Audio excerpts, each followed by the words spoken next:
सुशांत जी, आपके पास आ रही हूँ। आपको ये युद्ध अब कितना लंबा खिंचता हुआ दिख रहा है? क्योंकि जो परिस्थिति, अब डोनाल्ड ट्रंप खुद ही कह रहे हैं कि हमने तो सोचा ही नहीं था कि वो मिडिल ईस्ट के देशों पर अटैक कर देगा ईरान, और ईरान भी मतलब रिलेंटलेसली लगातार इस युद्ध में कुछ ना कुछ वो रोज कर रहा है। आपको क्या लग रहा है?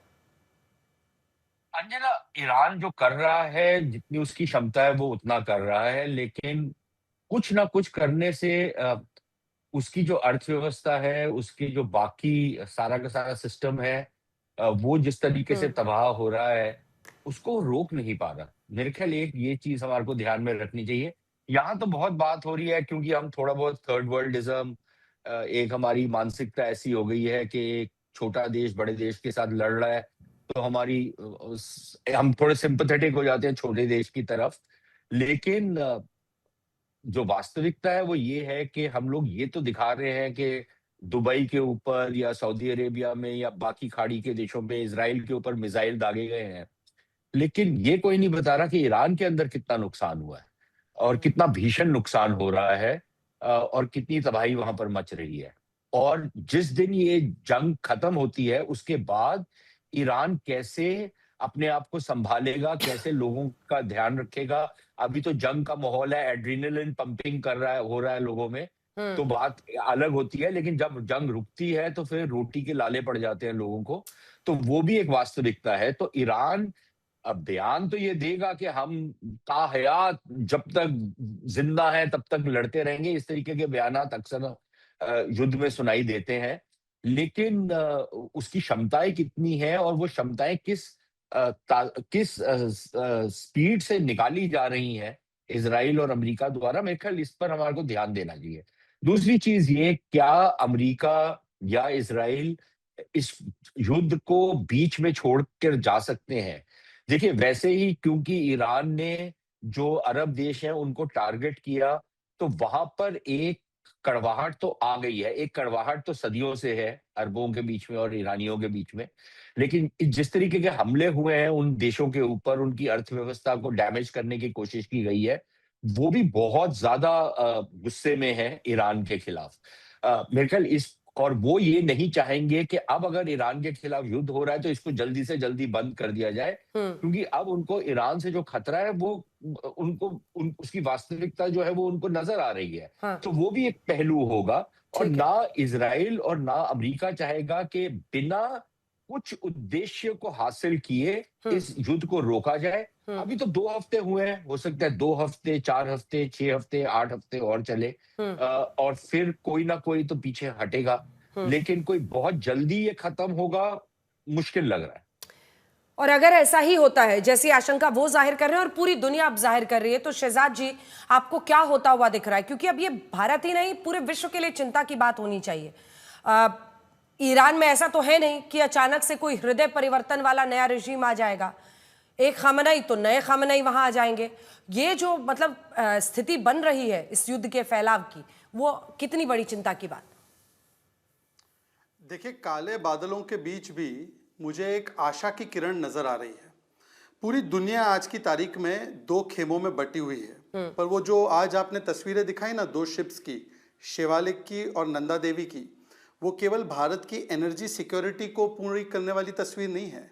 वो भारत किस प्रकार से बटी हुई दुनिया में एकमात्र क्रेडिबल सेतु की तरह उभर सकता है, ये उसका जीता जागता प्रमाण है।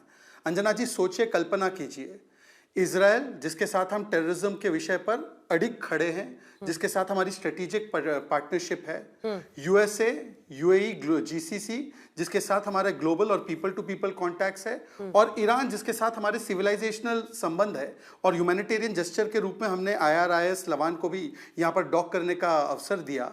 इसी के चलते जो भारत एक क्रेडिबल, ट्रस्टवर्दी, कंसिस्टेंट पोजीशन पर खड़ा है, ये मैं नहीं कह रहा हूँ, आप चाहे तो देख लीजिए, यूनाइटेड स्टेट्स के कर्नल मैकग्रेगर ने कहा है, अभी आपने देखा होगा कि अलेक्जेंडर स्टब फिनलैंड के, उन्होंने भी कहा है, यूएई के भी बहुत सारे एनालिस्ट ने भी कहा है कि अगर कोई है जो इस पूरी कठिन परिस्थिति के बीच में एक सेतु के रूप में शांति की पहल कर सकता है तो वो भारत है, और भारत की पोजीशन भी कंसिस्टेंट है।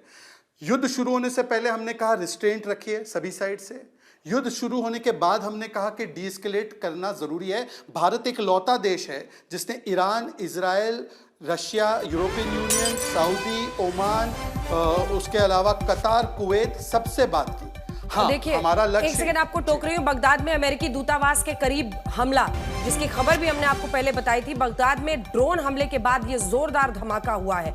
अब देखिए, ऐसा नहीं है कि ईरान में जो एक उम्मीद की जा रही थी, बगदाद के ग्रीन जोन में एक होटल पर भी हमला हुआ है। ऐसा नहीं है जो आप भी कह रहे थे सुशांत जी, मैं आपसे भी रिएक्शन होंगी शहजाद, कि ये जो अटैक्स हैं वो ईरान के कम हो रहे हैं। वो भी ऐसा प्रतीत होता है कि वो अपने कितने दिन तक सस्टेन करना है, कहां पर मैक्सिमम नुकसान पहुंचाते हुए अटैक्स करना, ये सब कर रहा है। तभी वो बगदाद में अमेरिकी दूतावास के करीब हमला करने में कामयाब हो रहा है। और ये शहजाद जी बहुत बड़ी चिंता की बात है, क्योंकि किसी भी तरह का एस्केलेशन या लंबे वक्त तक ये युद्ध खींचना ना विश्व के हित में ना भारत के हित में। देखिए, बिल्कुल निश्चित हमारे हित में इसलिए नहीं है क्योंकि भारत की जो डिप्लोमेटिक पॉलिसी रही है उसमें 3 बिंदु है। एक, हम अपने इंडियंस की सुरक्षा चाहते हैं। 2, हम अपनी एनर्जी की सिक्योरिटी चाहते हैं। पर तीसरा, हम एक वैश्विक रिस्पॉन्सिबल प्लेयर होने के नाते ग्लोबल ऑर्डर में स्टेबिलिटी की हमेशा पक्षधर है।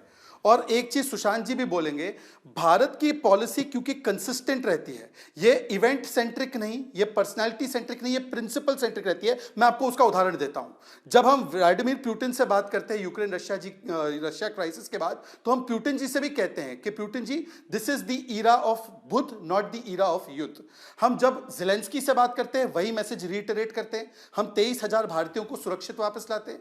जब हम ईरान से बात करते हैं, तो हम ईरान को भी कहते हैं कि गल्फ पर टेरिटोरियल इंटेग्रिटी की चिंता करनी चाहिए। जब हम इजराइल पर बात करते हैं, तो इजराइल को भी बोलते हैं कि we understand the problem of terrorism, पर टेररिज्म का मतलब ये नहीं है कि आप गाजा में मासूम लोगों को या कहीं और पर भी एक्सेसिव वायलेंस का इस्तेमाल करें। भारत ये consistent, categorical, principle driven position लेता है। इसीलिए ईरान भी कहता है कि भारत मेरा मित्र है, मैं हॉर्मुज से उसकी शिप्स को जाने दूंगा। इसीलिए इजराइल भी कहता है कि वी ट्रस्ट भारत। इसीलिए गल्फ भी कहते हैं कि हां, भारत के लोग हमारे यहां सुरक्षित हैं। इस बात को समझना बहुत जरूरी है अंजना जी। मुझे लगता है कि हां, ये काले बादल मंडरा रहे हैं, परंतु इन काले बादलों के बीच हमको यह देखना होगा कि भारत की आज पोजीशन कहां राइज होकर आई है। इसमें भी थोड़ा सा 10 सेकंड मुझे ध्यान देने दीजिए। एक, जब कोविड आती है तो भारत वैक्सीन मैत्री करके अपने पूरे विश्व में अपनी एक सकारात्मक छाप छोड़ता है। जब G20 होता है तो भारत वैश्विक दक्षिण की बात रखता है, अफ्रीकन यूनियन को जोड़ता है G20 में। जब परिस्थिति युद्ध की होती है तो भारत एक शांति का दूत, एक शांति का सेतु बनकर उभरता है और सभी पक्षों से बात करने की स्थिति में होता है। और इसीलिए भारत की जो बढ़ती हुई कद है, इसी के परिणाम स्वरूप आपको आज दिख रहा है कि जहां बड़े बड़े देश, ट्रंप साहब जो है वो निश्चित रूप से इजराइल से बात कर सकते हैं। क्या ट्रंप साहब ईरान को फोन कर सकते हैं? निश्चित रूप से चाइना के राष्ट्रीय अध्यक्ष जो है वो ईरान से बात कर सकते थे। क्या वो बेंजामिन नेतन्याहू से बात कर सकते हैं? एक ही व्यक्ति है और एक ही देश है जिसका हॉटलाइन क्वाड से भी बचता है, एससीओ से भी बचता है।